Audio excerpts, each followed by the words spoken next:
The day my family took my car, and I took my life back. My name is Lauren Hayes. I'm 38. The day my mother said, "We just borrowed your car, honey. Don't make this dramatic," was the day everything changed for me. It was early morning in Lancaster, Pennsylvania. I was standing in my kitchen, holding a cup of coffee, and looking out the window like I always do. But that day, something was wrong. My driveway was empty. My car, my Toyota RAV4, was gone. At first, I thought maybe I was confused, but I wasn't. I clearly remembered parking it there the night before. I even picked up my phone to call the police. But before I could finish, my mom texted me, "Don't be dramatic. We borrowed it."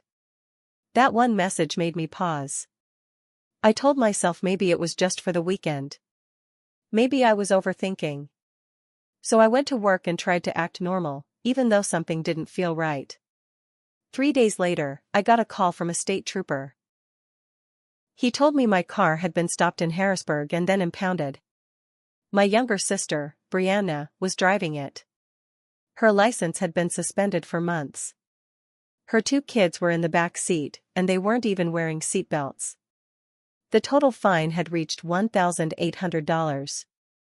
I listened quietly, but inside, something shifted. This wasn't just a borrowed car situation anymore. I started thinking back to the Sunday before all this happened. I had gone to my parents' house for dinner in York County with my son Ethan. Everything looked normal, but there were small things that felt off. My sister Brianna looked stressed, almost like she had been crying before we arrived. My mother kept interrupting her with that soft honey tone, like she didn't want her to say too much. My father stayed quiet the whole time. After dinner, I went into the kitchen and saw my car's spare key in my mom's drawer. I asked her if I could take it back. She smiled and said, "Don't make a scene over a small thing." Then she closed the drawer. I didn't push it further. I wish I had. That moment stayed in my mind after everything happened. When I finally got my car back from the impound lot, it didn't feel like mine anymore. There was a dent in the back, the seats were dirty, and the car smelled strange. It looked like someone else had been living in it. I cleaned it, but I couldn't clean the feeling. That night, I checked my insurance app and saw something strange. My car had been in a different city over the weekend, far from where my sister lives. That's when I realized the story I had been told didn't match the facts. So I did something I had been avoiding. I checked my dash cam. What I heard changed everything. My sister was on the phone while driving. She said clearly, "If anything happens, just say I'm staying at Lauren's place. That's the address on file." I replayed that line again and again. It hit me hard. She wasn't just using my car, she was using my address, my name, my life. She was building a fake story for her custody case. The next day, I searched public records. I found court documents where my sister had listed my home as her residence. I had no idea. If things had gone further, I could have been dragged into legal problems. Even my son could have been affected. That's when I realized this had been going on for months, maybe longer. Then the calls started coming. First, my sister called, crying and begging for money. She needed $5,000 for a lawyer and court fees. Then my mom called, speaking softly about the children and how I was the only one who could help. Then my dad called, using logic and calm words, but asking for the same thing.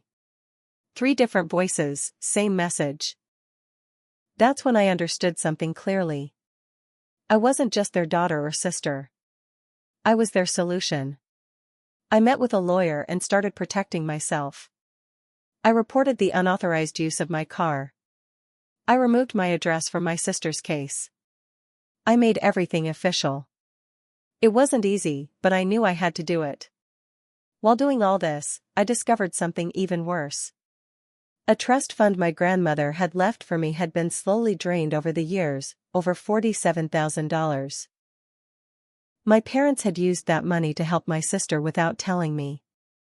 I had been told it was gone for my education, but that wasn't true. The next Sunday, I went back to my parents' house. The whole family was there, around 25 people. Everything looked normal, like nothing had happened. My sister was even wearing a birthday sash. My mom smiled at me like everything was fine. During dinner, my mom asked me to say a few words. I stood up calmly. I had brought documents with me. I read a short part of the dash cam transcript. Then I mentioned the police report. Then I showed the bank statement from the trust fund. The room went completely silent. No one could deny it anymore. I told them clearly that I would be filing a legal claim to recover the money. My sister stood up and called me heartless. My mother said I was cold. My father said nothing. For the first time in my life, I didn't try to fix it. I didn't apologize. I didn't explain myself. I just said, I'm not cold. I'm clear. And I walked out. A few weeks later, most of the money was returned. My legal situation was safe. My name was cleared. My son was safe. Life became quiet again, but this time, it was a peaceful quiet, not a forced one. I learned something important through all of this. Being a good person doesn't mean accepting everything. Loving your family doesn't mean their wrong actions. Sometimes, the strongest thing you can do is say no and stand your ground. Now, my life is simple. I take my son to school, I work, I come home, and I live without that heavy feeling I used to carry. And honestly, that peace is worth everything. Moral: setting boundaries doesn't make you selfish, it protects your peace, your identity, and your future. Question for you. If you were in my place, would you stay silent to keep your family happy, or would you speak up and risk losing them?